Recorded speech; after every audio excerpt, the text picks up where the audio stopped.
Hello students, today we are going to discuss the topic of MTP or induced abortion. देखिए, abortions are of two types. Number one is spontaneous abortion. जो abortion अचानक हो जाए, अपने आप हो जाए, जिसको कि मिसकैरेज कहते हैं, या फिर किसी मेडिकल इमरजेंसी की वजह से उसको करना पड़ जाए, तो वो कहलाता है स्पॉन्टेनियस एबॉर्शन. तो जो एबॉर्शन मेडिकल इमरजेंसीज में अपने आप हो जाता है, यानी कि बच्चा मदर से अपने आप सेपरेट हो जाता है, उस एबॉर्शन को स्पॉन्टेनियस एबॉर्शन कहा जाता है. लेकिन जो एबॉर्शन जानबूझ के किया जाए, वो एबॉर्शन एमटीपी या इंड्यूस्ड एबॉर्शन कहलाता है. तो आपको जो फर्स्ट क्वेश्चन आएगा, that is what is the full form of MTP. तो आप कहेंगे मेडिकल टर्मिनेशन ऑफ प्रेगनेंसी. जो सेकंड क्वेश्चन इस पर बन सकता है वो है कि what is the other name of MTP. तो आप कहेंगे इंड्यूस्ड एबॉर्शन. और अब तीसरा क्वेश्चन आ सकता है इसकी डेफिनेशन पे. तो इसकी डेफिनेशन क्या है? इट इज इंटेंशनल और voluntary termination of pregnancy before it's full term. यानी कि बच्चे को पैदा होने से पहले जानबूझ के एबॉर्ट कर देना, वॉम्ब से सेपरेट कर देना, निकाल देना, तो उस कंडीशन को क्या कहेंगे? एमटीपी. तो अगर एबॉर्शन किसी इमरजेंसी में जानबूझ के किया जाए तो उसे कहा जाता है एमटीपी. और जो एबॉर्शन अचानक हो जाए किसी भी मेडिकल इमरजेंसी के चलते अपने आप, वो है स्पॉन्टेनियस. और स्पॉन्टेनियस के अंदर ही एक टाइप आती है आइसोलेटेड और रिकरेंट. आइसोलेटेड जो है वो थ्रेटेंड, कंप्लीट, इनकम्प्लीट या फिर मिस्ड या सेप्टिक कंडीशंस में होता है. और जो रिकरेंट है वो आपका मिसकैरेजेस में आ जाता है अगर बार बार हो रहे हैं तो स्पॉन्टेनियस म्यूटेशन स्पॉन्टेनियस एबॉर्शन अचानक होने वाला है और ये जानबूझ के करने वाला है. तो जब एबॉर्शन अपने आप होता है, अचानक होता है किसी मेडिकल इमरजेंसी में, तो स्पॉन्टेनियस. और अगर जानबूझ के करा तो इंड्यूस्ड. और इंड्यूस्ड में फर्स्ट क्वेश्चन मिल सकता है आपको इसकी फुल फॉर्म पे, सेकंड क्वेश्चन इसके अदर नेम पे, थर्ड क्वेश्चन इसकी डेफिनेशन पे, और फोर्थ क्वेश्चन बनता है कि एमटीपी पूरे वर्ल्ड में 1 ईयर के अंदर कितनी बार होती है या कितनी की जाती है. तो 45 to 50 मिलियन एमटीपी हर साल होती हैं पूरी दुनिया में. और ये 1/5 है टोटल प्रेगनेंसीज का. तो आपको ये क्वेश्चन भी अलग से आ सकता है बोर्ड और नीट एग्जाम में कि 45 to 50 मिलियन एमटीपीज एवरी ईयर होती हैं, तो ये टोटल प्रेगनेंसीज का कितना है? तो इट इज 1/5. जो आपको नेक्स्ट क्वेश्चन मिल सकता है और जो काफी इंपॉर्टेंट भी है नीट एग्जाम के लिए, वो है कि गवर्नमेंट ऑफ इंडिया ने इसको कब लीगलाइज किया था. तो 1971 में इसको लीगलाइज किया गया. नेक्स्ट क्वेश्चन कि इसको किस केसेस में किया जाता है, कि ये किन केसेस में करना लीगल है. तो उसमें आएगा in case of rape victim. अगर कोई रेप विक्टिम है तो उसको गवर्नमेंट अलाउ करती है एमटीपी कराने के लिए.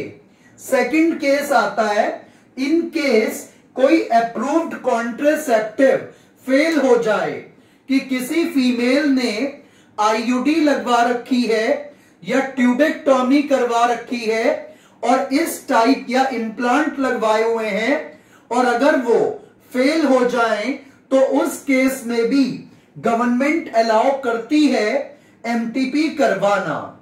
और तीसरा केस आता है कि when pregnancy become fetal for fetus और मदर और बोथ, अगर प्रेगनेंसी कंटिन्यू रखना मां बच्चे या दोनों के लिए खतरनाक है तो भी एमटीपी करवाना लीगल है।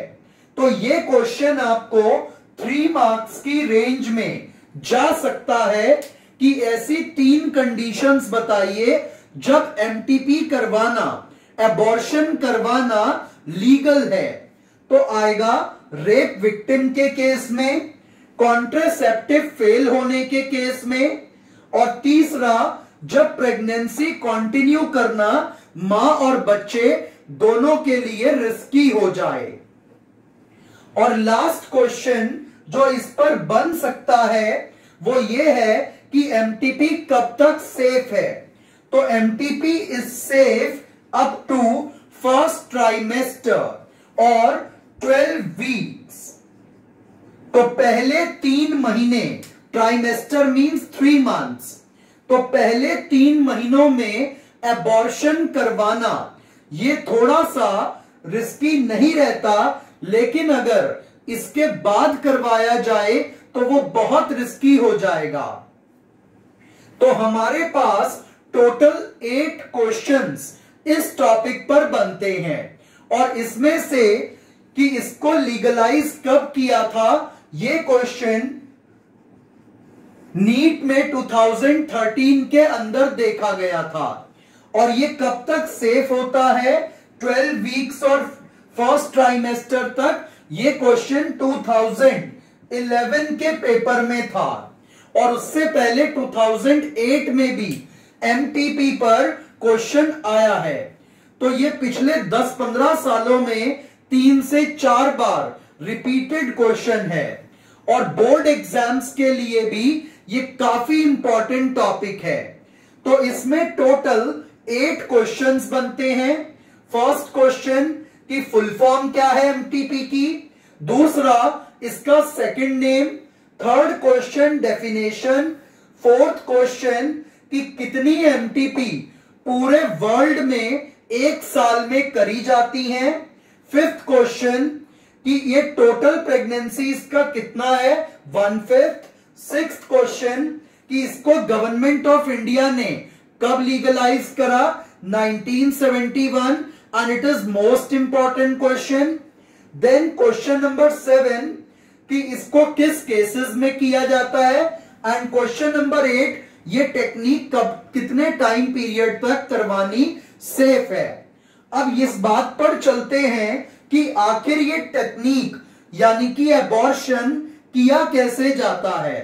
तो जब एबॉर्शन करना होता है तो उसके लिए पहले वेजाइना के थ्रू एक डिवाइस अंदर डाला जाएगा जिसको डायलापैन या लेमिनेरिया कहते हैं, जिससे सर्विक्स को वाइडन अप करेंगे। तो आप ये जो डिवाइस देख रहे हैं, this is to widen up the cervix. तो ये सर्विक्स को डायलेट कर देगा, and when the cervix will dilate it will become easier to take out the embryo.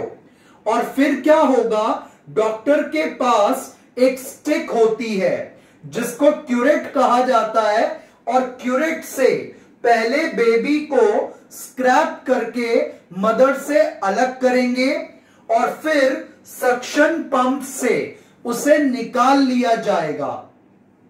तो क्या प्रोसीजर है, सबसे पहले सर्विक्स को वाइडन अप करेंगे with the help of laminaria और डायलापैन डायलेटिंग स्टिक, और जब सर्विक्स डायलेट हो जाए, चौड़ा हो जाए, फिर उसके बाद वहां से मॉइस्चर को एब्जॉर्ब कर लेंगे और एनेस्थीसिया दिया जाएगा।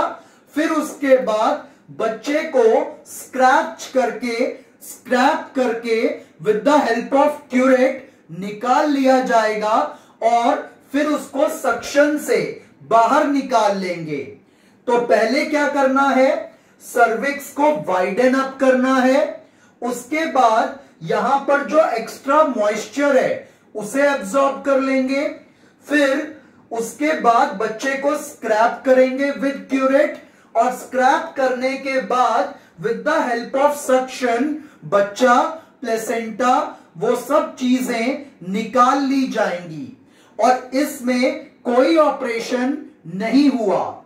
तो ये विदाउट कटिंग ये पूरा प्रोसेस हो जाता है। और अगर फर्स्ट ट्राइमेस्टर के बाद करवाएं तो फिर ऑपरेट करना पड़ेगा, दैट विल बिकम रिस्की। और इस पूरे प्रोसीजर को, एबॉर्शन को करवाने के बाद क्या क्या दिक्कतें आ सकती हैं, कुछ दिनों तक क्रैम्प्स हो सकते हैं, नॉजिया रह सकता है, ब्रेस्ट सोरनेस हो सकती है। तो ये कुछ इसके हार्मफुल इंपैक्ट हैं, या थोड़ा बहुत फीवर भी रह सकता है। और उसके बाद कई लोग क्वेश्चन पूछते हैं कि एबॉर्शन करवाने के बाद सब नॉर्मल कब तक हो जाता है।